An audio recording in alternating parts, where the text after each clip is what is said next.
আবার আসিব ফিরে ধানসিঁড়িটির তীরে এই বাংলায়। প্রকৃতির অমোঘ টানে বাংলার রূপ রঙকে কবিতায় অমর করে রাখা রূপসী বাংলার কবি জীবনানন্দ দাশের আজ ১২৭তম জন্মদিন। ১৮৯৯ সালের ১৭ই ফেব্রুয়ারি ঋতুরাজ বসন্তের এই দিনে বরিশালে জন্মগ্রহণ করেন আধুনিক বাংলা কবিতার অন্যতম এই প্রধান পুরুষ। কবির জন্মদিনে তার জন্মশহর বরিশালে শ্রদ্ধা নিবেদন, আলোচনা সভা, আবৃত্তি ও চিত্র প্রদর্শনী সহ নানা কর্মসূচির আয়োজন করেছে বিভিন্ন সাংস্কৃতিক সংগঠন। ১৭ই ফেব্রুয়ারি মঙ্গলবার সকাল ১০টায় কবির কর্মস্থল বরিশাল ব্রজমোহন কলেজের জীবনানন্দ দাশ চত্বরে উত্তরণ সাংস্কৃতিক সংগঠনের উদ্যোগে স্মরণে জীবনানন্দ শীর্ষক স্মরণ অনুষ্ঠানের আয়োজন করা হয়। আয়োজকরা জানান, প্রতি বছর কবির জন্মদিনে মেলার আয়োজন করা হলেও এবছর নির্বাচন ও পবিত্র রমজানের কারণে এপ্রিলের ৭, ৮ ও ৯ তারিখ জীবনানন্দ মেলার আয়োজন করা হবে। তো অনুষ্ঠানে উপস্থিত ছিলেন সরকারি ব্রজমোহন কলেজের উপাধ্যক্ষ আবু তাহের মোহাম্মদ রাশেদুল ইসলাম, মানব অনুষ্ঠানের সম্মানিত সভাপতি,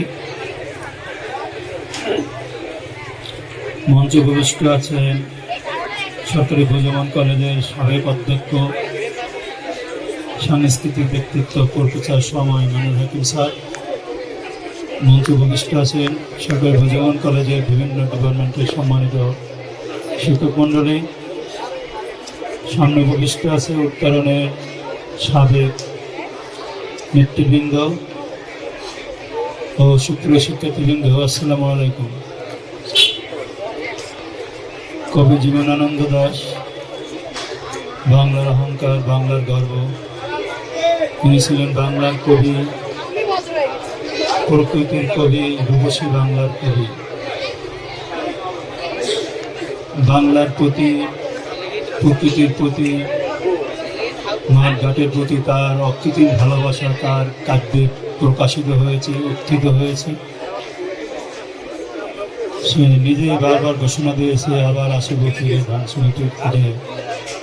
হয়তো মানুষ নয়, কখনো শালিক, কখনো কাক, ইত্যাদি ইত্যাদি। এটা তার ভালোবাসার বহিঃপ্রকাশ। শুধুবৃন্দ, এইসব কিংবদন্তিদের জীবনাচরণ, দর্শন বেশি বেশি চর্চা দরকার। এই জন্য গবেষণা দরকার, সেমিনার দরকার, সিম্পোজিয়াম দরকার। যদি হয় তাহলে বর্তমান এবং পরবর্তী প্রজন্ম অনুপ্রাণিত হবে, দিশা পাবে, তাদের ভিতরে কৌতূহল জমবে, আগ্রহ জমবে। আর যে সমাজে, যে ক্যানভাসে এই চর্চাগুলো নেই, সেই সমাজ অচল হয়ে যায়, নির্জীব হয়ে যায়। উত্তরণ সাংস্কৃতিক সংগঠন বরাবরের মতো এবারও এই মহান কবির জন্মদিবস উপলক্ষে এই অনুষ্ঠান আয়োজন করেছে। তাদেরকে অসংখ্য ধন্যবাদ। তাদের প্রতি কৃতজ্ঞ যে চর্চার যে ধারাটি তারা সেটি অক্ষুণ্ণ রেখেছে।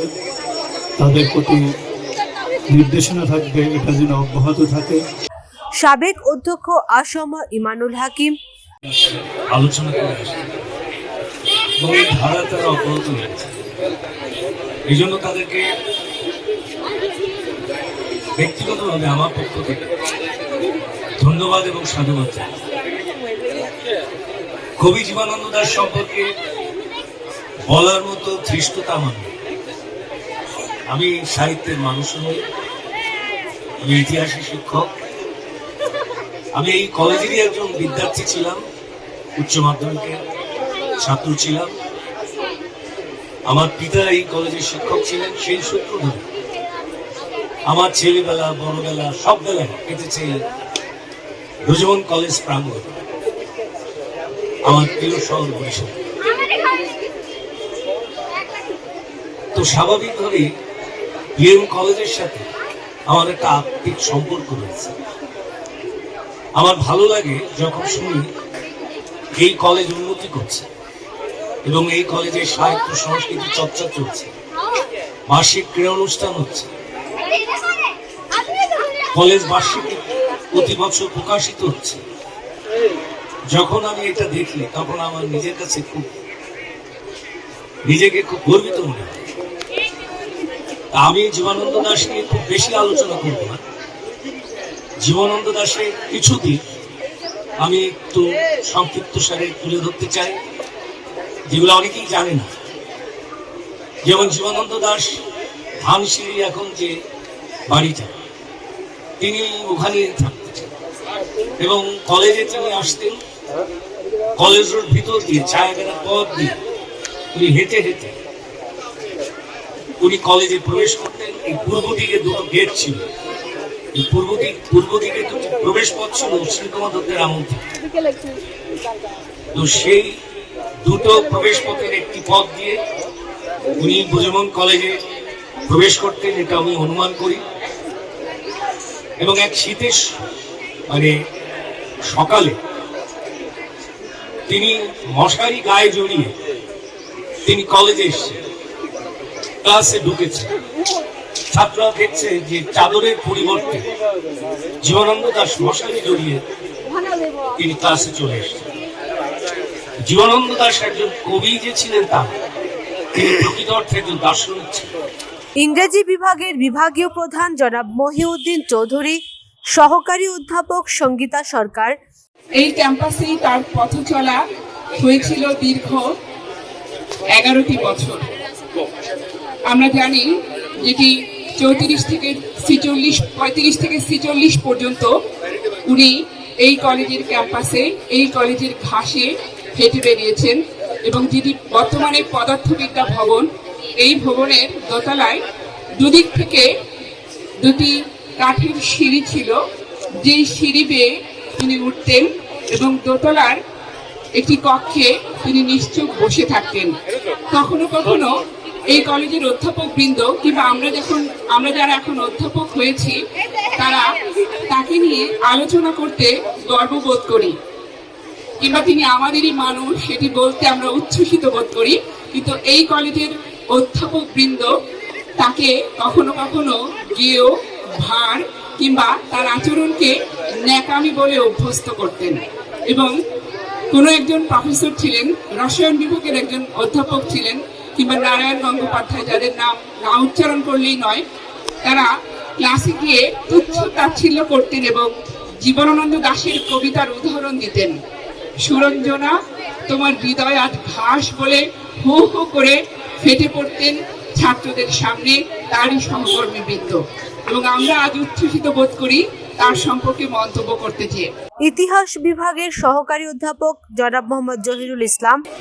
উত্তরণ সাংস্কৃতিক সংগঠন যে কাজটা করে, আমি বিগত সময় দেখেছি যে সরকারি পরিসংখ্যান কলেজের যতগুলো সাংস্কৃতিক ইভেন্ট আছে সবগুলোতে তারা খুব সুন্দরভাবে তাদের উপস্থিতি আসলে প্রমাণ করছে।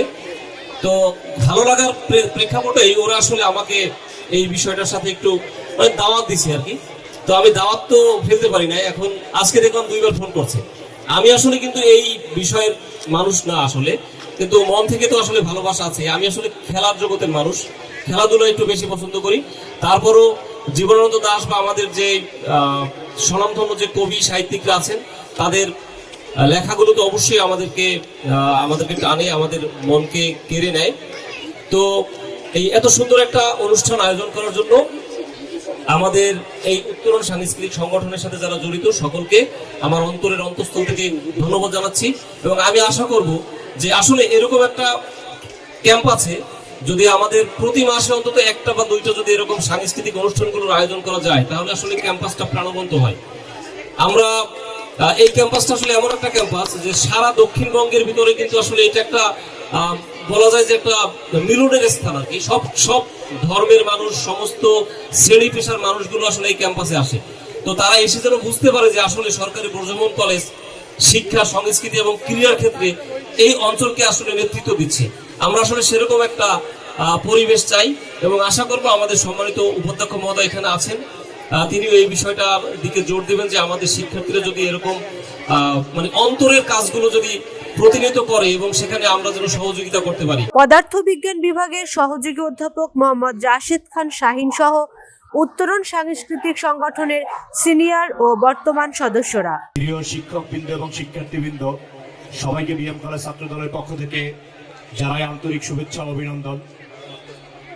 আসলে জীবনানন্দ দাশ হচ্ছে মাটি ও মানুষের কবি। তিনি নদী নালা, তিনি প্রকৃতি সম্পর্কে অনেক সহজ করে লিখেছেন, কিন্তু তার গভীরতা অনেক। একটা বিষয় হচ্ছে আমাদের এই গভীরতা বুঝতে হবে। প্রিয় কবিকে স্মরণে বরিশালের সাংস্কৃতিক অঙ্গন ও সাহিত্যপ্রেমীদের মাঝে উৎসবমুখর পরিবেশ বিরাজ করছে। মাহফুজ নুসরাত, বাংলাদেশ বাণী, বরিশাল।